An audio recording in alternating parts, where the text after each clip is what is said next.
Nah, gimana nih tanggapan lu secara umum aja nih mengenai market kita hari ini?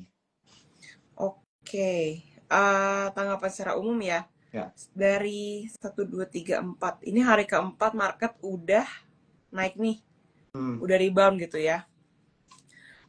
Tanggapannya semoga ini cukup kuat ya, Hmm. karena kalau aku lihat dari data-data juga, walaupun ini rebound, yang aku lihat adalah ini masih banyak kan domestik gitu, asingnya Hmm. masih belum berani lah, masih belum Hmm. mau untuk masuk ke market Hmm. Indo. Itu mungkin ada pertimbangannya baik dari kurs maupun Hmm. dari regulasi pemerintahan gitu. Nah, Ya. eh semoga cukup kuat ya, dan menurut aku ini lagi menguji downtrend sih. Jadi tinggal Hmm. kita lihat dia bisa nembus downtrend atau enggak. Kalau dia bisa nembus, ya mungkin bisa ke daerah berapa tuh? 66, tapi kalau enggak ya mungkin Hmm. akan ada koreksi dikit lagi sih. Hmm. Gitu. Oke, oke. Jadi Mm-mm. masih memperhatikan secara teknikalnya dulu gitu ya. Mm-mm. Sama lihat flow-nya juga sih. Karena yang kayak tadi aku bilang, Hmm. kalau aku lihat masih Banyak banyak kan sell. domestik. Ya, Masih banyak kan ya, domestik gitu ya. dibanding asingnya. Oh, oke. Ya, ya. Mm-mm. Jadi kalau misalnya gue lihat juga sih emang di beritanya asing ya mostly ya net sell ya. Iya, betul. Masih net Oke. sell Oke, oke, gitu. oke. Nah, ini aku lihat teman-teman yang baru join, aku lihat tadi ada beberapa yang ada pertanyaan. Nanti pertanyaan ini akan kita jawab ya. Jadi jangan khawatir, tetap nonton ya. Nanti Mm-mm. di sesi Q&A kita coba jawabin pertanyaan kalian satu-satu ya. Mm-mm. Oke. Nah, ini gue mau nanya nih kan topik kita nih mengenai dampak ini ya, dampak dari tarif ini gitu ya terhadap saham nih, ya kan? Mm-mm. Kira-kira lo ada tanggapan nih nggak gimana mengenai ini sebenarnya beritanya udah cukup lama ya, Dari nggak lama juga awal sih. Cuma udah ya. ya betul, udah sering dibahas lah. Tapi gue belum tahu nih pendapat lo menanggapi hal ini kira-kira seperti apa, boleh di-share nggak? Eh, Kebijakan tarif Trump ya. Ya. Oke. Untuk kebijakan tarif Trump sendiri sih sebenarnya apa ya? Menurut kalau aku lihat sendiri dari Indonesia pun secara ekspor impor kita dominan tuh masih ke China Hmm. dibanding ke Amerika gitu. Tapi kan namanya global trade gitu ya, pasti Ya. eh, saling berhubungan satu sama lain lah Mhm. gitu. Dan juga kalau Indonesia sendiri sebenarnya untuk ngomongin ekspor impor tarif, menurut aku akan lebih ngaruhnya itu adalah lebih ke konsumsi domestik kita sih gitu Hmm. untuk perekonomian Indo, karena ya ya kayak Jo tahu juga, mungkin teman-teman tahu juga, kita itu lebih ke perekonomiannya lebih di apa ditopang sama konsumsi domestik Hmm. gitu. Jadi tarif sih pasti akan ada ini ya, akan ada ngaruh gitu. Cuman I think Hmm. yang lebih ngaruh lagi adalah konsumsi domestik gitu.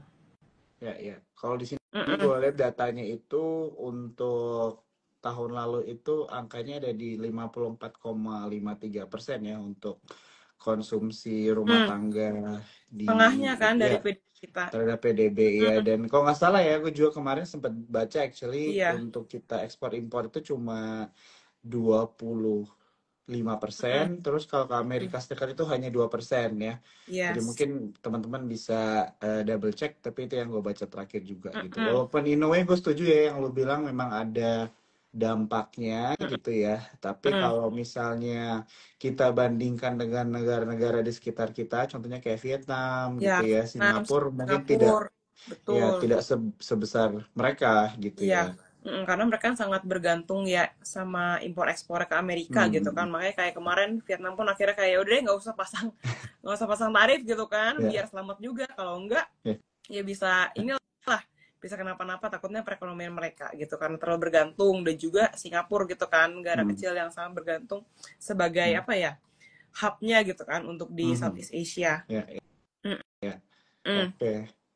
Jadi dari minggu lalu ya sebenarnya yang Trump itu memberikan eh, yang apa bilang bahwa nanti nanti day pause itu ya, Mm-mm. itu minggu lalu kan ya semenjak berita itu 9, ada, ya, 9, 10 benar nggak ya? April. Seminggu apa 2 minggu lalu ya? Ya. Yang semenjak berita itu ada, IHSG somewhat mulai menghijau lagi gitu ya Mm. dibandingkan kemarin yang habis Lebaran tiba-tiba langsung nyungsep semua kan, begitu kan? Mm-mm. Ya, ya, oke. Ya, sebentar ya kita lihat di sini. Oke, ya teman-teman yang baru datang juga, aku tadi lupa info ya buat kalian yang baru datang kalau misalnya ada yang ketinggalan, nanti jangan lupa seperti biasa Instagram Live ini dengan Olive itu di save ya, jadi kalian bisa selalu nonton rekamannya di Instagram Sukor. Oke, jadi kalau kita lihat memang berita dari Amerika sama Cina sih yang tersisa ya, jadi nanti days pause ini Mm-mm. istilahnya Mm-mm. kita-kita ini hanya menyaksikan aja Iya, gitu ya. bener kalau kita merhatiin berita itu sebenarnya ya udah itu cuman itu cuma antara US sama Hmm, China gitu kan yang balas-balasan tarif. ya, ya. Istilahnya makanya kayak ibaratnya apa ya, yang perang mereka tapi yang kena getahnya nih Hmm, banyak negara gitu, malah dikenain tarif semua ya, ya, gitu kan. ya, Kayak ya. kemarin aku juga ada baca artikel, oh by the way sorry kalau agak Hmm. bindeng ya suaraku gitu. Aku Ya, ya, ada aman. baca artikel Aman, juga, aman. ada kayak ya pengimpor Hmm, lah dari hmm, Amrik gitu hmm, ya, dia juga sampai kayak pusing gitu, maksudnya dia kan ada factory, mungkin dia impor barang dari China, dia impor barang juga dari Vietnam gitu, dia hmm, pikir kan untuk ini kan meminimalisir risiko gitu, tapi ternyata hmm, Vietnam kena juga, negara-negara lain kena gitu kan, hmm. maksudnya itu kan sebenarnya akan memukul perekonomiannya si US juga gitu, barang-barang jadi makin mahal segala macem gitu, karena Hmm. mostly ya mereka juga impor gitu barang-barangnya Ya, ya. gitu. Hmm. Ya, gue setuju ya. Maksudnya kalau kita lihat itu, karena bisa dibilang juga market di pasar modal itu kan sangat reaktif ya, Liv ya. Betul. Maksudnya walaupun belum belum jadi nih istilahnya tarifnya atau mungkin belum dirasakan oleh Mm-mm. perusahaan-perusahaan yang melakukan ekspor impor, market itu sudah langsung berusaha merefleksikan apa yang ada gitu kan. Yes, Begitu ya. betul, betul. Ya Ha. kan, nah jadi ya itu juga sih salah satunya yang kemarin ya setelah adanya tarif ini makanya market secara tidak hanya di kita tapi obviously secara global itu sangat volatil ya setelah hal itu Iya, terjadi begitu dan juga nah sekarang udah ada 90 day pause gitu kan dan iya. kalau yang gue lihat sekarang udah mulai banyak negara-negara bahkan Indonesia juga katanya kemarin ada kirim tim negosiasi ya Mm-mm, mm-mm, untuk ke Amerika gitu kan yang mm-mm, istilahnya pasti ingin membahas nih mengenai tarif ini mm-mm. begitu kan untuk negara mereka Iya. masing-masing semua ya Mm-mm, ya. mm-mm. Nah, Pasti. kalau lu sendiri gimana nih kira-kira melihat setelah nanti days pause ini gitu Mm-mm. kan bisa dibilang kita ada satu kuartal lah ya Iya. setelah mungkin nanti ada keputusan atau kebijakan baru dari Trump Mm-mm. strategi lu untuk investasi atau trading yang cocok di saat ini gimana nih? Karena obviously kalau kemarin kan kesannya itu memang agak susah gitu ya dan orang masih bilangnya lebih banyakin cash aja gitu kan. Nah tapi Mm-mm, kalau misalnya kita lihat kan selama 4 hari ini ISG sudah mulai rebound gitu mm-mm. ya dan juga sepertinya pertarifan apa tiap trade war atau tarif war ini bukan ke kita lagi gitu sekarang kan. Mm-mm. Nah, menurut lo gimana tanggapannya untuk beberapa bulan ke depan? Apakah masih perlu save cash aja atau sudah mulai bisa masuk beli saham atau mungkin ada strategi lain kira-kira yang bagus nih di keadaan seperti saat ini? Oke, kalau menurut aku situasi kayak gini sebenarnya kan balik lagi, kalau Trump itu kan Hmm. apa ya, dia shiftingnya bisa dibilang sangat cepat gitu ya. Jadi Ah, betul. Mhm. kadang dia bisa ngomong A terus nanti ganti B lagi Ya. segala macem. Nah sedangkan market itu kan nggak demen nih sama hal-hal Mhm. kayak gitu. Karena mereka istilahnya mereka tuh nggak bisa, kalau dia ganti-ganti terus kayak si Trump ngomong A B terus, jadi mereka tuh nggak bisa memperkirakan ke depannya akan seperti Hmm. apa. Mereka nggak bisa proyeksi gitu ke depannya Ya. seperti apa. Nah kalau kayak gitu sebenarnya kan agak susah ya untuk Mhm. kita, terutama yang mau ngomongin invest ya, Hmm. apalagi kalau kayak orang mau ngomongin bisnis itu agak susah kalau pembuat kebijakannya aja seperti itu Hmm. gitu. Jadi menurut aku untuk megang cash sih nggak ada salahnya ya di saat-saat seperti ini gitu. Jadi nggak langsung all in gitu. Jadi Mhm. menurut aku ya itu pertama nggak ada salahnya megang cash. Kalau mau ambil saham pun kemarin kan banyak tuh Yes. saham-saham yang harganya masih terdiskon juga ya, Mhm. yang barang bagus sudah murah-murah, itu nggak ada salahnya untuk dibeli juga gitu. Tapi Hmm. balik lagi ya jangan jangan all in juga gitu, mengingat ya itu lah, mengingat kita kan ada si Trump gitu ya, kita balik lagi ini kan Mhm. era Trump yang kedua gitu kan, Ya. kita udah belajar dari sebelumnya bahwa dia itu memang sangat cepat untuk ganti narasi gitu. Jadi menurut aku bisa di tradingin dulu sih, masih Mhm. masa-masa trading gitu, kecuali kalau memang kayak ada let's say kayak Bank BCA gitu kali ya, yang emang udah Mhm. terbukti kinerjanya seperti apa, mau di hold lebih panjang juga nggak apa-apa. Mhm. Ya. Ya gue setuju ya. Jadi Mm-mm. memang Trump ini labil ya. Nah, Jadi bisa tiba-tiba aja membuat satu kebijakan gitu ya, ataupun berbeda mungkin dengan apa yang dia bilang minggu lalu atau 2 minggu lalu yes. gitu ya Heeh, istilahnya ya. heeh. Jadi tadi yang lo mention adalah supaya kita itu tetap bisa waspada begitu ya Iya teman-teman betul. ya, karena Lebih eh, waspada kali ya kata-kata ya. ya waspada ya. Jadi karena market ini tadi seperti yang udah kita bahas di awal itu sangat reaktif ya teman-teman Yes. ya. Jadi apalagi kalau misalnya sekarang itu kita bilang sudah selesai masalahnya juga tidak ya. Mm, Kayaknya masih mm, mm, mm, masih agak mm. jauh gitu ya Betul. dengan apa yang terjadi di antara Amerika Serikat dan Cina. Karena kemarin kan ada berita yang mengenai ini ya, apa cost production untuk microchip gitu ya di HP Mm, gitu kan. mm, mm. Itu kan banyak tuh dari Cina ya, punya Iya. Apple, itu kan juga menjadi salah satu yang dibicarakan. Bahkan Mm, tadi gue juga sempat baca mengenai Cina itu katanya mengurangi atau bahkan mulai dianjurkan untuk stop beli pesawat lift dari Boeing. iya, itu aku juga baru baca tuh tadi. Nah, Belum live gitu ya, karena dia udah mulai ngebatasin nih, nggak usah iya, apa istilahnya, nggak usah iya, dealing dulu deh sama kan, karena iya, ya iya. mereka cari ribut Mhm. istilahnya, bahasa simpelnya kayak gitu. Iya, iya. Jadi dengan berita-berita yang ada kelihatannya sih memang masih belum selesai lah ya. Jadi itu Iya, tadi yang masih lo mention ongoing kan sih. ya. Mm-mm. Nah, cuman Jadi yang nggak masih tahu ke depannya nanti akan keluar narasinya seperti apa, itu yang kita nggak tahu sih.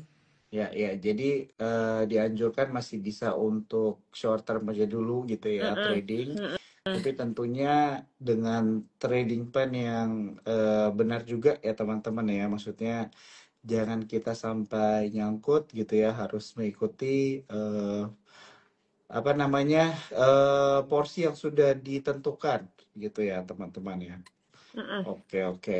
Nah itu jadi mengenai kurang lebih mengenai tanggapan mengenai global lah ya. Iya, Oke. sebenarnya kita masih ngeliatin aja sini Trump akan seperti apa gitu ya. Mm-mm. Gue mau nanya deh.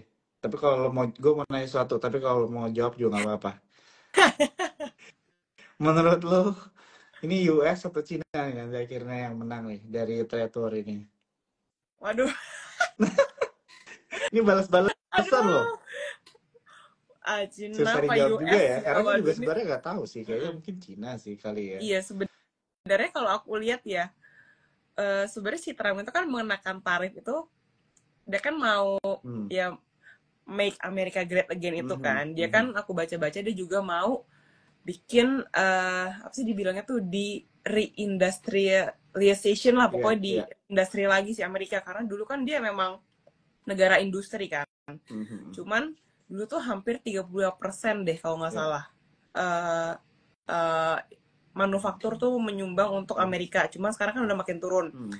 Nah, si Trump ini tuh pengen balik ke masa-masa jaya itu Mhm. gitu, karena kan balik lagi kalau manufaktur itu kan memperluas lapangan kerja Iya. gitu ya, menyerap tenaga kerja, terus ya ujung-ujungnya kan memberdayakan SDM yang ada gitu. Nah, Mhm. cuman sekarang case-nya adalah kan ada Cina nih gitu, Cina Iya. dengan transfer Iya. knowledge-nya, dengan transfer Iya. skill-nya, dan mereka kan punya SDM yang bisa dibilang lebih besar daripada Mhm. Amerika Serikat gitu. Mhm. Makanya si Trump kayak, nih saingan gue nih Cina nih, intinya mah gitu, dari si Mhm. tarif-tarif ini Mhm.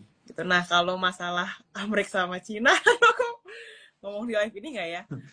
Kalau menurut aku sih kayaknya agak-agak susah sih ngalahin Iya. Cina gitu, Iya. karena kan Mhm. maksudnya tahun sekarang itu kan berbeda dengan puluhan tahun yang lalu gitu, kondisinya Betul. segala macam ya. Mhm. Dan juga mungkin dari sistem Mhm. perdagangannya, peraturannya, politiknya pun udah Iya. beda gitu. Jadi Cina pun SDM-nya pun bisa aku bilang udah jauh lebih baik daripada tahun-tahun puluhan tahun lalu Hmm. gitu istilahnya. Kadang aku bercanda juga sih, maksudnya Cina pun tuh bisa berdiri sendiri gitu loh, Iya. karena dia tuh udah punya mitra dagangnya sendiri Iya. untuk menyalurkan produk-produknya dia. Nah, Mhm. eh kalau kita lihat kan produk-produk Cina itu juga makin kesini kan makin bagus ya Jo Iya. ya, gitu, baik dari yang mulai lihat dari handphone, tablet, otomotif segala macam gitu kan. Nah, itu kan menandakan bahwa transfer knowledge sama transfer skillnya ke orang-orang China tersebut kan berhasil nih gitu. Jadi mereka bisa Hmm. produce something gitu. Makanya kalau menurut aku ya, Hmm. kadang aku ngobrol-ngobrol doang sih. Kayaknya China tanpa Amerika kayaknya masih bisa jalan deh Iya, gitu. iya, iya, iya. Setuju ya, setuju banget. Jadi overall ini sebenarnya pertarungan atau bisa dibilang juga negosiasi dua negara besar gitu Mm-mm, ya. Kalau misalnya kita lihat mm-mm. ya, Iya. kita masih jauh lah ya dibanding dua negara ini, Mm-mm. tapi kan ini bisa menjadi sesuatu yang kita bisa perhatikan juga ya, maksudnya ya. Karena gue juga sempat baca gitu kan mengenai bahwa mengenai berita mengenai Trump ini, jadi memang dia Mm-mm. sengaja untuk membuat tarif ini itu untuk membawa semua negara itu datang ke mejanya untuk negosiasi ulang gitu Iya. istilahnya kan. Jadi Mm-mm. itu juga lah. Tapi perbedaannya adalah Cina nggak segampang itu gitu ya, Iya. mau Benar-benar. mau datang untuk oke kita negosiasi nggak juga gitu, Mm-mm. jadi balas-balesan gitu ya. Iya. Dampaknya karena strategi taktik si negosiasi Trump ini adalah ya kemarin gitu ya, Mm. marketnya turun gitu ya, lompat lah ya istilahnya, jatuh. Mm-mm. Jadi ini sesuatu yang bisa kita perhatikan bersama ya teman-teman ya, maksudnya kita bisa closely baca beritanya, perkembangannya, tapi overall karena 90 days rule dari Trump ini ya kita negara selain Cina itu ya kayak kita ini mungkin tidak terlalu terdampak gitu Lebih ya. tenang Lebih dikit lah tenang dibanding. dikit lah ya, walaupun kita Mm-mm. nggak bisa bilang semuanya udah fine juga seperti yang tadi udah kita bahas di awal ya, jadi tetap Yes. waspada juga ya Liv ya, Mm-mm. dan Karena pun stick. kayak mereka tuh Mm-mm. berani juga loh, karena aku nggak tahu, harusnya kayak Jo nonton juga sih kayak di recent interview itu ya, ada kayak ada reporter dari US, dia tuh nginterview salah satu petinggi di China gitu ya, Mhm. dan dia nanya gimana nih China tanggapannya dengan US yang masang tarif segala macem Mhm. gitu, dan petinggi itu dengan pede bilang kita nggak takut gitu, Mhm. lo udah biasa aja, udah berani aja gitu. Ya, ya, Jadi ya akan seru juga sih ditonton sebenarnya. ya, ya. Kalau Mm-mm. dari kita mah berharapnya semuanya baik-baik aja ya, Iya. Liv ya. Supaya kita bisa cuan di pasar Kita cuma modal. mau cuan Kita guys. cuma mau cuan. Iya, iya, oke. Nah, itu jadi mungkin wrap up sedikit ya dari Mm-mm. pembahasan kita mengenai global ya. Dan mungkin kita sekarang masuk ke domestik kali ya, Liv. Kira-kira ada Boleh. nggak nih sentimen-sentimen dari dalam negeri yang mungkin menarik perhatian lu nih, yang bisa di-share ke teman-teman kita nih malam hari ini? Hmm, sentimen dalam negeri ya. Eh, eh, Mm-mm. eh, yang terlintas di pikiranku sekarang, mungkin karena aku baru baca-baca juga kali ya, Mhm. baru Mhm. kelewat beritanya Ya. gitu. Biasalah harga emas Jo. Mhm. Gitu, harga emas kan lagi naik Oh, gila-gilaan tuh kan. gimana tuh? Emas, apakah beli? Masih bisa beli? Katanya kalau udah terlalu ramai jangan dibeli. Oke. Harga emas sebenarnya kan kita nggak ada expect ya naiknya akan Mhm. segila ini gitu ya. Maksudnya year to date-nya aja itu udah 20% Mhm. naiknya gitu. Nah, cuman ya mungkin dari Joe atau teman-teman di sini, dari teman-teman influencer yang mungkin pernah live juga dengan Sukor, mungkin kita udah agak aware nih kalau udah mulai FOMO gitu ya, orang-orang udah pada mulai beli, biasanya kita malah stay out Ya. gitu. Sebenarnya kalau untuk ngelihat kenaikan emas ini ya, ngelihat antrian orang-orang beli emas ini, sebenarnya ada dua hal yang harus kita tahu dulu nih Hmm. gitu. Nah, kenaikan emas ini tuh terjadi apakah emang karena situasi kondisi ekonomi gitu ya, atau emang karena orang FOMO Hmm. gitu. Karena kan sebenarnya kalau FOMO itu kan juga membantu mendongkrak nilai suatu Ya. barang gitu kan. Ya. Kalau emas ini kan di luar FOMO pun itu dia itu akan bergerak naik kalau ada uh, krisis ekonomi lah, ada Hmm. krisis atau memang ada suatu ketidakpastian di mana Ya. orang-orang merasa kayaknya gue better save di emas deh, Hmm. gitu, karena perekonomian nggak pasti, gue nggak tahu nih nanti bisnisnya bisa kasih return atau imbal Hmm. hasil seperti apa, kayak gitu. Nah, jadi kalau untuk emas apakah sudah boleh beli atau belum tergantung teman-teman itu apakah memang fokusnya sebenarnya balik lagi sih ke fokus Hmm. masing-masing ya. Fokusnya apakah emang benar untuk hedging, untuk jangka panjang, atau untuk FOMO Hmm. gitu. Karena kalau aku ngeliat udah sampai mengular kayak gitu, itu kayaknya kan lebih ke FOMO sih orang-orang itu. Hmm. Gitu maksudnya, uh, mereka istilahnya kenapa beli emas gitu. Mungkin ya karena orang pada beli emas, mungkin karena ini Hmm. itu segala macam gitu. Cuman ya the true reason mereka beli emas sebenarnya kan cuma mereka yang tahu gitu Ya. ya. Cuman kalau dari pengamatan kita kan kalau kondisinya kayak seperti ini kita bisa menyimpulkan bahwa oh mereka ini cuma FOMO Hmm. gitu. Karena sebelum-sebelumnya kayaknya nggak segini gilanya gitu untuk beli Ya. emas gitu. Nah, balik lagi kalau teman-teman mau beli ke ketujuannya sih gitu menurut aku. Hmm. Dan seperti kalau kita udah di market juga ya kita paham lah satu, kalau ada barang yang harga yang naik terus itu pasti akan ada waktunya dia akan turun Ya. gitu. Ya. Ya. Cuman kan tinggal tunggu waktu nih kira-kira koreksinya kapan dan bikin base-nya kapan gitu. Kayaknya akan lebih wise, akan lebih baik itu kalau kita beli di saat-saat seperti itu sih dibanding saat seperti ini. Oke, jadi Gitu. lebih ke tujuan membelinya ya. Mm-mm. Ya, Mm-mm. yang mungkin gua nggak mau bilang berbahaya ya, Iya. yang mungkin kurang kurang yang perlu diwaspadakan. Tadi gue sebenarnya mau ganti katanya nggak pakai waspada lagi, tapi ya kita harus gunakan. Mungkin ada hari ini timnya ada waspada juga kali ya. Jadi memang yang perlu diwaspadakan adalah di saat kita membeli saham itu membeli emas itu hanya karena FOMO aja gitu ya. Itu yang perlu diwaspadakan. Tapi kalau memang tujuan dari membeli sahamnya itu untuk hedging gitu ya, Yes. atau mungkin untuk sekedar aset diversification gitu ya, Kasih. diversifikasi Betul. aset, ya itu nggak apa-apa kali ya. Mm-mm. Oke, oke, Gitu. iya. Dan kalau misalnya kita lihat juga salah satu domestik yang menarik nih dari gua mungkin bisa kita bahas dikit itu mengenai Danantara kemarin, Oh iya. mengenai liquidity Mm. provider ya, kan itu juga menurut gua menjadi salah satu sentimen yang positif ya. Mm-mm. Maksudnya kalau misalnya Dantabar masuk gitu ya ke dalam ISG gitu kan, terus eh, memberikan likuidasi gitu ya, maksudnya very liquid lah ya di dalam pasar modal kita, tentunya kan itu juga menjadi sesuatu yang sangat baik gitu ya buat para investor bahkan juga trader kan. Gimana tuh tanggapan lo? Kayak Danantara ya. Hmm. Danantara ini kan lately dibilang sebagai liquidity provider ya Ya. untuk pasar modal gitu Mhm. ya. Dan juga kan mereka baru dapat dividen Ya, nih ya dari betul. bank ini gitu Mhm. ya. Nah, sebenarnya ini sih yang mungkin salah satu harapan investor Indo adalah Danantara tuh bisa mengintervensi lah, Hmm. bisa uh, ada apa ya, ada andilnya gitu dalam pasar Hmm. modal Indonesia gitu ya. Apalagi kalau mereka kalau dibilang ini kan mengelola uang gitu ya Hmm. dengan tujuan jangka panjang gitu, dan juga kalau para petingginya pun atau orang-orang yang Mhm.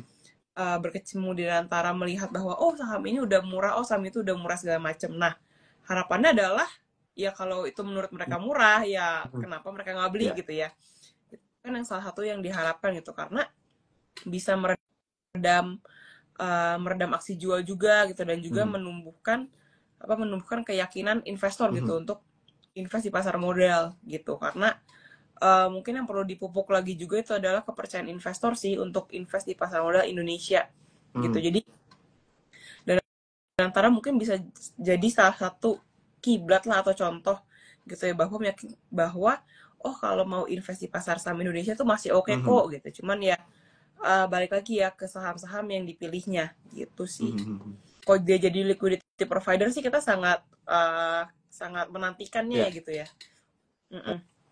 Oke.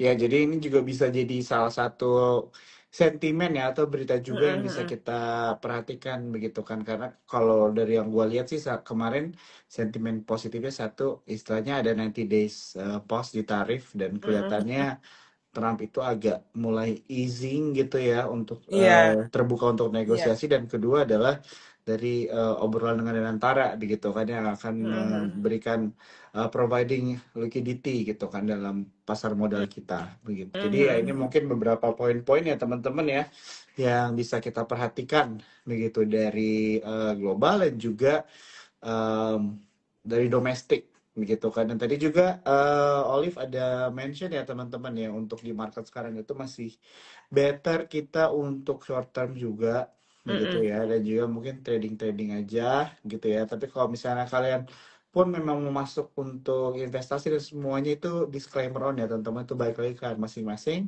Tapi jangan lupa untuk mengikuti trading plan kalian gitu ya dengan risk profile masing-masing, karena obviously kita semua mempunyai aset yang berbeda-beda dan juga ketahanan resikonya ya. Oke. Liv, ini kita sambil gua nanya-nanya, kita coba ambil beberapa pertanyaan teman-teman yang bertanya malam hari ini, boleh ya? Boleh, boleh. Oke. Ini ada pertanyaan menarik sih tadi ini gua lihat. Nah, ini dia pertanyaan dari Rijal nih. Gue pin ya. Nah, mungkin ini pertanyaan buat teman-teman semua kali ya, kira-kira yang baru belajar juga gitu ya mengenai pergerakan harga emas. Kira-kira harga emas itu refleksi terhadap rupiah kah atau terhadap dolar nih? Kira-kira mungkin bisa dijelasin sedikit aja nggak? Oh ini ya, bagaimana bila Ya. nilai rupiah jatuh? Oke, Hmm. kalau eh, nilai rupiah jatuh itu kan menurut aku gini, pelemahan rupiah itu kan either terjadi tuh nilai rupiah jatuh berarti si dolarnya menguat ya. Ya.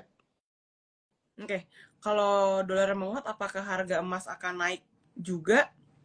Eh, Tergantung, kita lihat lagi. Tadi kan aku bilang kalau emas itu kan kita lihat situasi kondisi ekonomi seperti apa gitu ya. Apakah akan ada potensi krisis ke Hmm. depannya atau seperti apa Hmm. gitu. Nah, kalau berdasarkan penilaian teman-teman, rupiah kita nih kayak kemarin itu sempat Ya. 17.000 kan, sempat panik gitu kan. Ya. 17.000 sempat panik.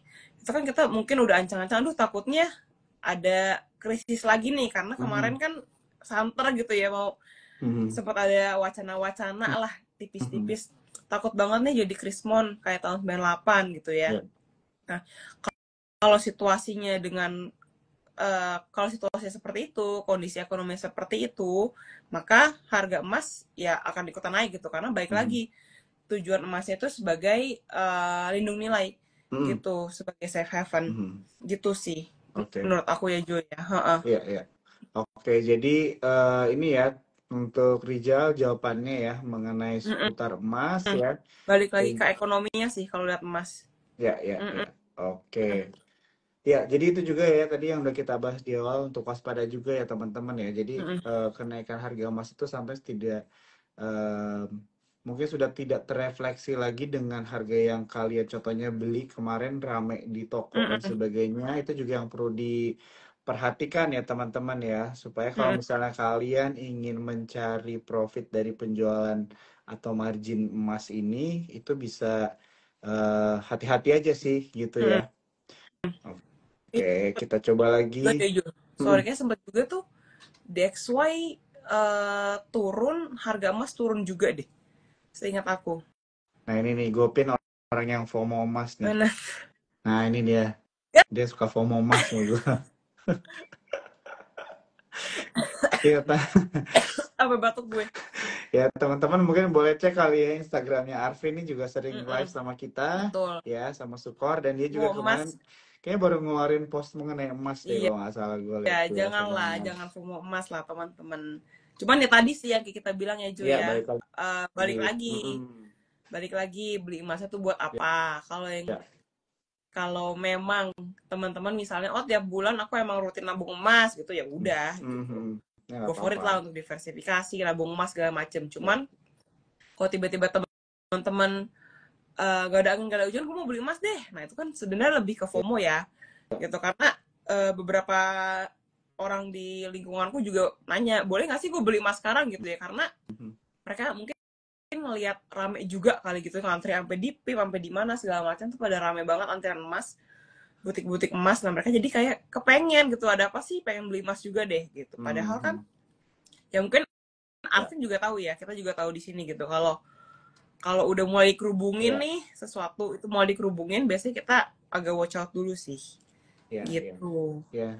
Intinya sebenarnya di kata FOMO-nya ya, kalau mau beli emas itu tidak salah teman-teman ya, silahkan begitu kan. Tapi kalau misalnya alasan membeli saham itu hanya karena FOMO, Hmm. begitu kan, nah itu yang mungkin perlu kita pikirkan lagi gitu ya. Uh-uh.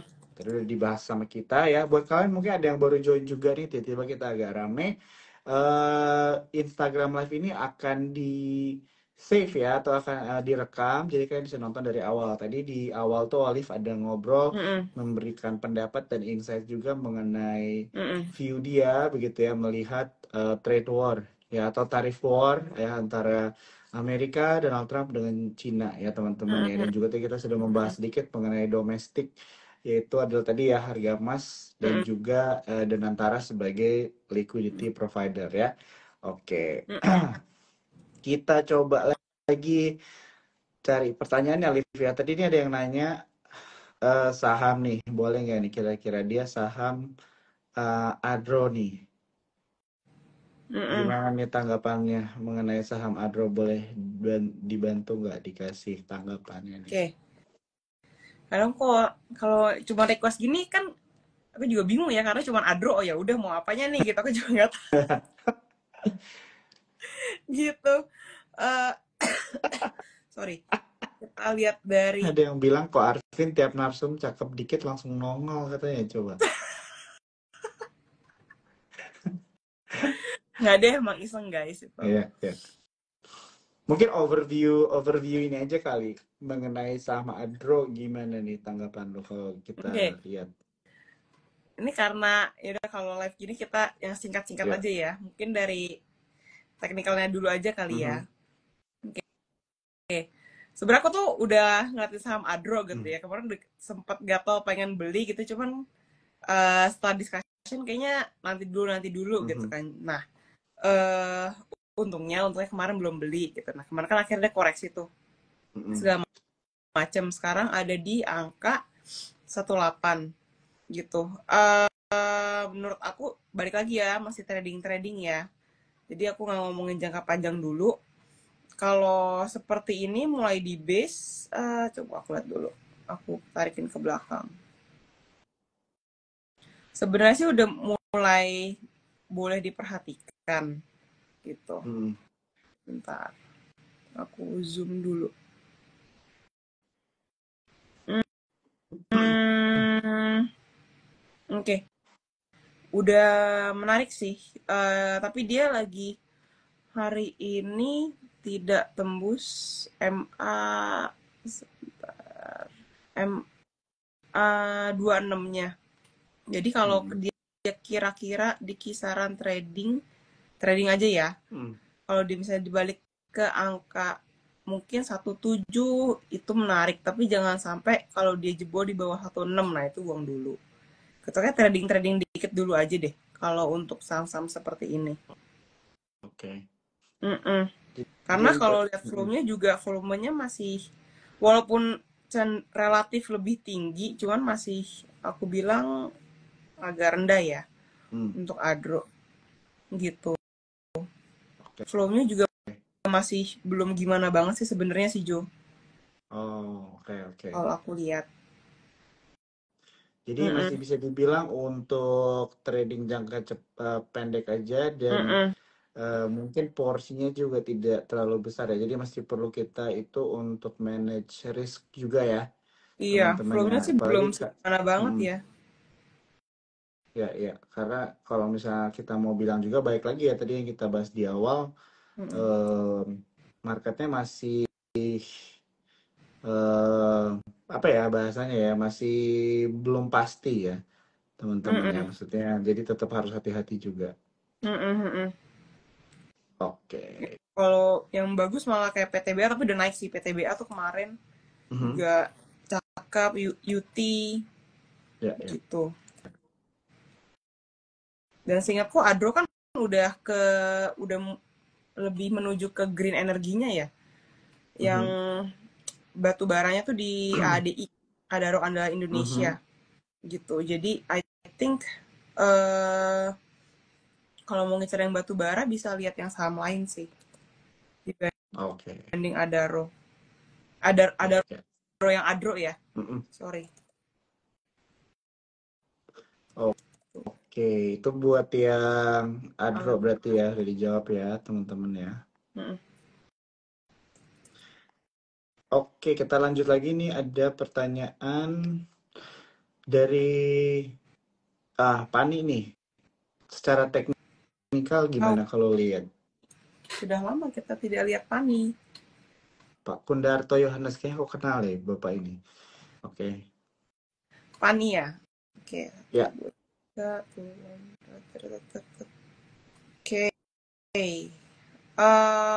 Pani, Pani, Pani.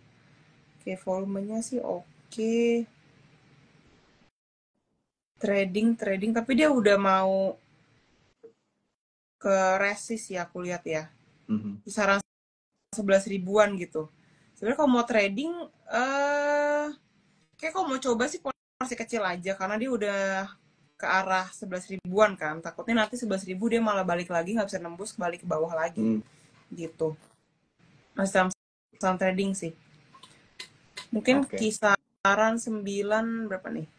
Hmm, sebenarnya di posisinya agak tengah-tengah sih. Jadi agak risiko juga gitu kalau mau masuk Hmm. menurut aku ya. Ya, ya. Mungkin coba tunggu, siapa tahu ya kalau dia nggak bisa nembus 11 ribu, nanti dia balik lagi ke kisaran 8.800-an. Nah, itu bisa dilihat lagi tuh, tapi jangan sampai nembus, dia agak bawah sih, 7.600 ke bawah itu jangan. Itu stop Mhm. loss dulu di situ. Oke. Itu untuk Pani ya teman-teman Mm-mm. ya. Jadi tadi yang seperti dimention sama Olive, jangan lupa ya teman-teman, apalagi kalau misalkan trading, jangan lupa untuk pasang stop loss-nya ya. Jadi kita harus disiplin ya teman-teman ya kalau misalnya emang mau trading ya. Oke, mungkin selanjutnya pertanyaan dari gue dulu kali ya, Liv. Jadi gue pengen tanya sebelum kita balik lagi ke pertanyaan teman-teman yang ada di comment section ini. Hmm. Jadi kalau misalnya lu lihat sekarang nih di pasar modal kita, kira-kira sektor mana nih yang masih menjadi pilihan lu? Atau mungkin bisa dibilang sektor ini ketimbang lebih aman gitu ya, maksudnya tidak terlalu volatil dibandingkan sektor-sektor lain. Ada nggak kira-kira sektornya? Oke, kalau itu balik lagi ya. Kalau kondisi kayak gini kan sebenarnya agak riskan juga Ya. Jo, gitu ya. Agak riskan. Jadi eh kalau aku lihat pun sekarang kita akan lebih mengarah ke ya udah yang benar-benar yang aman seaman-amannya gitu. Baik Mhm. lagi ke perbankan gitu. Lalu untuk em, misalnya kayak untuk sektor retail atau consumer gitu, I think kalau consumer itu mungkin memang yang bener-bener bahan-bahan pokok sih, Hmm. gitu kan. Ya, ya. Bahan-bahan pokok dibanding yang consumer-consumer yang mungkin barang-barang primer sekunder lah, gitu. Karena baik lagi untuk kondisi seperti ini, mungkin akan lebih fokus masyarakat kan juga memenuhi kebutuhan kebutuhan Hmm. sehari-hari dulu lah gitu, Hmm. jadi lebih selektif gitu. Dan juga balik lagi ke perusahaan yang ya sekiranya masih grow lah, masih ada permintaannya gitu, cuman Hmm. lebih selektif aja sih. Balik lagi ke perbankan, balik lagi aku ke Indofoodannya aku, tuh balik lagi ke Ya. sana gitu. Oke, jadi consumer goods lah ya buat lo ya. Mm-mm. Consumer Bank, goods. kalau banking oke nggak menurut lo? Banking itu sebenarnya BCA sih kalau Mhm. aku ya, Mhm. dibanding ini ya, cukup personal sih. Ini personal preference ya, dibanding di antara empat itu aku akan lebih prefer ke BCA Hmm. gitu. Oke, oke. Kalau BCA sekarang secara teknikalnya masih menarik ya? Dia udah mengalami kenaikan sih. Kalau dikasih siapa tahu ada diskonan lagi tuh aku mengincar juga sih. Jadi Oke. kalau dia masih bisa tiba-tiba turun lagi gitu, apalagi kalau kita lihat chartnya itu kan sebenarnya kalau aku ngeliat chartnya BCA kayak gini tuh ngerasa Mhm. agak kurang solid lah pergerakannya gitu karena cenderung lompat-lompat gitu ya. Mhm. Candle yang dibikin pun bukan candle yang full solid. Jadi aku sebenarnya ada harapan sih dia ada koreksi dikit gitu. Nanti jadi bisa Oke. masuk lagi di situ. Cuman Ya, kalau ya. teman-teman ya itu baik lagi kalau emang menurut teman-teman oh harga segini udah oke kok di bawah 9.000, di bawah 10.000 lah yang penting gitu kan. Itu udah Hmm. murah, ya why not gitu. Hmm. Oke. Siap. Thank you Olivia untuk Mm-mm. penjelasannya dari your insight gitu ya mengenai sektor yang menarik. Jadi teman-teman bisa Mm-mm. cek consumer goods. Tadi juga ada beberapa saham banking ya dibahas mana yang Mm-mm. menjadi favorit dari Olive. Oke, Mm-mm. kita lanjut lagi. Ada yang nanya, Arvin beli Fore lah, arah bagus katanya. Lu masuk Fore nggak? Gue lupa tanya. Sempet nggak lo, Bay? Sorry, Mm-mm. aku foreign nggak ikut, Enggak ya?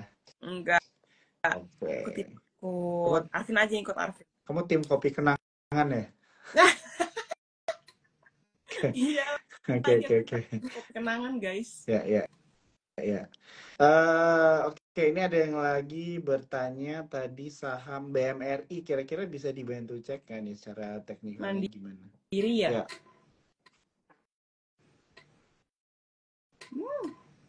Oh iya, aku kan lebih prefer mandiri juga boleh nih.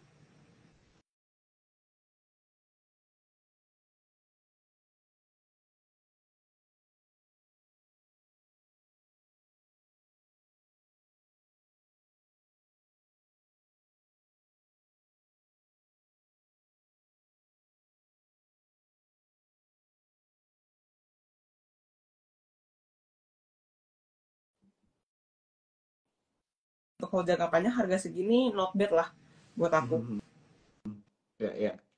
Mm-mm. Oke. Kalau BBNI gimana tuh? Ada yang nanya tuh.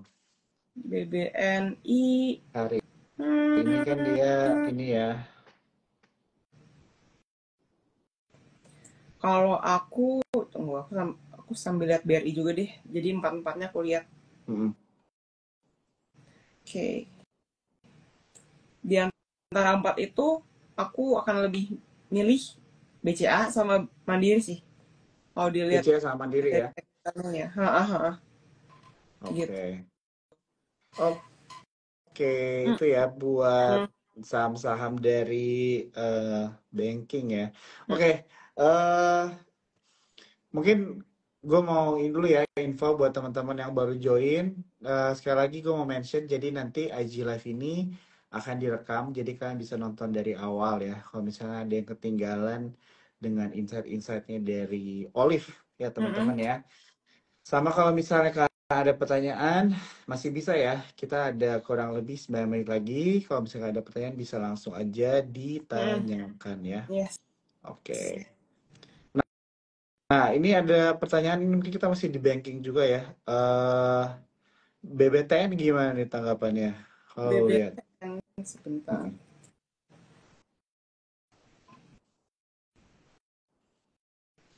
Mm-mm. Oke.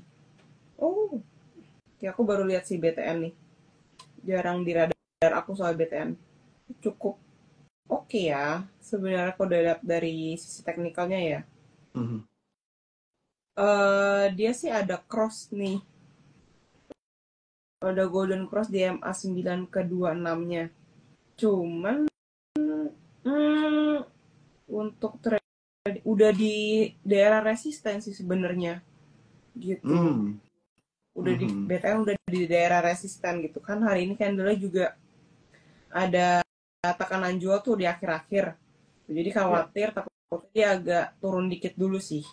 Mungkin nanti kalau kisaran 800-an boleh dilihat lagi sih BTN. oke. Siap. Mm-mm. BBTN dan mendekati resistensi ya teman-teman ya. Oke, Resisten, kita, oke, nggak bisa kita lihat lagi. MA 50 juga dia. Oke. Masih. Ini gue pin hanya joke saja nih ya. Besok yang saham yang profit 10% apa nih, Ci? Kalau Senayang katanya lo. kalau aku tahu saham yang profit 10%, aku udah masukin situ hari ini. Ya, ya. Oke. Nah ini boleh nih. Kalau misalnya borongan ya dia nanya BNGA aja deh, karena masih di banking juga kan. BNGA Dorongan gimana nih? Kalau nggak salah gue ya. sempat lihat kayaknya dividen yieldnya 8% deh. Katanya cukup menarik juga nih Mm-mm. untuk Wah, BNGA. BNG-nya udah naik. Udah naik gini ya jangan dulu dong. Sekarang Hmm. naiknya udah 6 hari ke belakang udah naik mulu sih dia. Ya dia dividennya cukup oke sih. Tadi aku sekilas baca juga. Jangan dulu deh. Karena ini ya itu mungkin dia apa ya karena berita dividennya itu sih. Hmm. Jadi naik Hmm. 6 hari kayak gini. Penting better Ya. not. Mm-mm. Mhm. Astra ya. Ya. Astra. Aduh, Astra masih konsolidasi mulu. Iya. Iya, Astra masih sideways terus Astra, sih. Telkom, menurut gue Iya, terus sideways ya terus dia. agak lazy sih. Iya, Mhm. maksudnya kayak Lambat. ya mau trading paling 1%, 2% gitu Iya. itu kayak berapa persen, 2% paling kayak Mhm. gitu-gitu Astra. Ya. Ya. Mm-mm. Oke. Jadi teman-teman aku ada beberapa pertanyaan yang sama ya. Tadi ada yang nanya Adro, itu Adro udah dijawab ya. Teman-teman boleh nanti nonton aja live-nya dari awal ya, karena rekamannya akan dipost di Instagram Sukor ya. Ini juga ada yang nanya dari Nayah Tanisha ya. Telat gabung udah bahas Big Bang belum ya? Ini udah dibahas ya. Tadi BBNI juga kita udah bahas juga ya teman-teman ya. Nanti bisa nonton aja dari awal ya. Oke. Kalau Antam gimana nih? Ini pasti Mungkin aku pas banget ya. lagi buka. Nah, Masa dia nanya Antam. pas banget kita ngomongin tadi emas juga cukup panjang ya. Jadi gimana nih kira-kira menurut lo mengenai Antam? Antam kayak gini, kalau kalian pada kelewat kemarin pas di 14, coba lihat dulu di 16 dia kayak gimana candlenya. Mhm. Sekarang kan jangan ya kalau udah kayak gini pergerakannya. Coba lihat dulu nanti pas dia pasang di watchlist dulu aja. Hmm. Kalau antamnya dia ke harga 16, nanti kita lihat pergerakan candlenya seperti apa, volumenya seperti apa gitu. Karena kalau kayak gini udah bahaya sih. Oke. Jadi Jangan ngejar. teman-teman ya bisa masukin watchlist kalian dulu ya Antam. Terus kalau Mm, misalnya masuk ke 16 bisa perhatikan candlenya ya. mm. Seperti apa. Ini kayaknya yang Oke. gak dapat emas di PIM ngantrinya di Antam deh. Ya, ya, ya, ya. Oke. Nah, ini pas banget kita di 4 menit terakhir nih, Liv. Mungkin pertanyaannya dari gua aja. Oke. Jadi, kira-kira lo ada tips nggak gitu? Atau mungkin pesan-pesan nih buat teman-teman gitu ya, yang sedang invest atau mungkin trading juga gitu ya di keadaan market seperti sekarang ini gitu ya. Karena kalau misalnya kita lihat kita udah sering banget ya TikTok dari tahun lalu begitu kan, bahkan kita obrolannya kayak oh kita ngobrolnya suku bunga gitu ya, menunggu Iya, suku bunga turun gitu kan. Jadi kapan nih sektor properti naik? Sektor properti ini iya kalau misalnya betul. udah mulai kena dampak dari suku bunga turun itu akan ke Udah bank yang mana? macam-macam. Sampai kita bahas BBTN dan sebagainya kan. Tapi Iya. ternyata setiap tahun memiliki tantangannya masing-masing gitu kan. Nah, Warna yang jadi buat teman-teman yang sedang menghadapi tahun ini dengan tantangannya kira-kira dengan tantangan-tantangan global dan domestik yang ada, kira-kira lo ada bisa share nggak tips atau pesan-pesan buat semua yang lagi nonton malam hari ini? oke. Tantangan domestik ya sebenarnya menurut aku pasar modal Indo itu tantangan utamanya itu balik lagi lebih ke tantangan domestiknya sih Hmm, dibanding globalnya ya. Ya walaupun global tuh juga ada andilnya sih, cuman ya. kayaknya fokusinnya ke sini gitu karena Hmm, balik lagi kan kalau untuk pasar modal itu kan kalau orang mau menanam modal itu kan harus ada trajectory, harus ada proyeksinya kan ke mhm, depannya perekonomiannya akan seperti apa, ya. tumbuhnya bagaimana, lalu kebijakannya seperti apa. Nah, itu kan balik lagi ke pemerintahan kita lah. Mhm, Kayak gitu, pemerintah kita gimana nih menyikapi mungkin kebijakan-kebijakannya dia, peraturan-peraturannya apakah pro atau enggak sama perekonomian Indonesia gitu. Nah, kalau seperti itu, dan menurut aku juga kayaknya saat ini kayak yang tadi kita omongin di depan sih Hmm. Jo, nggak ada salahnya untuk masih megang cash daripada Ya. semua all in dulu Hmm. nih gitu, karena kita ya itulah masih ada waspadanya, masih ada jaga-jaganya lah, takutnya either dari Trump atau dari domestiknya ada peraturan yang Hmm. sekiranya kurang apa ya, kurang Ya. mengenakan, kurang terdengar mengenakan gitu ya. Jadi kita ada spare cash nih Hmm. untuk untuk beli barang yang lebih murah lagi nanti Hmm. gitu sih. Jadi masih waspada sih teman-teman Ya. gitu, masih di tradingin aja. Taruh di reksadana pasar uang juga boleh ya itu ya katanya ya. Ya boleh, reksadana pasar uang syukur juga boleh gitu, untuk Ya. daripada uangnya nganggur Hmm. gitu kan, bisa taruh reksadana dulu juga nggak apa-apa sih. Oke, siap. Mm-mm. Thank you banget ya, Liv ya, untuk insight-insight nih yang udah di-share buat kita Mm-mm. semua ya malam hari ini ya. Tadi kita, mungkin aku recap sedikit, jadi kita udah membahas mengenai global ya, sentimen global yang lagi sering dibicarakan ya, yaitu adalah tarif ya teman-teman ya antara Amerika dan juga Cina ya, dan juga kita sudah tadi membahas mengenai ISG ya di bawah selama 4 hari ke belakang begitu kan, dan tadi juga Oleh sudah memberikan sentimen-sentimen yang terjadi dalam negeri ya, bagaimana kita perlu memposisikan diri kita dengan benar melihat eh, orang-orang ya membeli saham borongan ya, ramean gitu ya. Ya, jadi hati-hati jangan FOMO juga, tapi tidak ada salahnya membeli saham ya. Sorry, membeli emas ya teman-teman ya. Mm-mm. As long as itu tidak karena fear of missing out saja ya Oh, teman-teman. Dan juga tadi kita juga sudah membahas beberapa saham-saham ya. Thank you banget ya Olivia. Oke, pas thank you banget ini Jo. udah jam 9.30. Hopefully kita ketemu lagi ya Liv ya di TikTok atau mungkin di acara-acara sukor berikutnya. Mm-mm. Thank you Oke, Jo, thank you. selamat malam. Malam. Malam semuanya. Bye bye. Malam guys.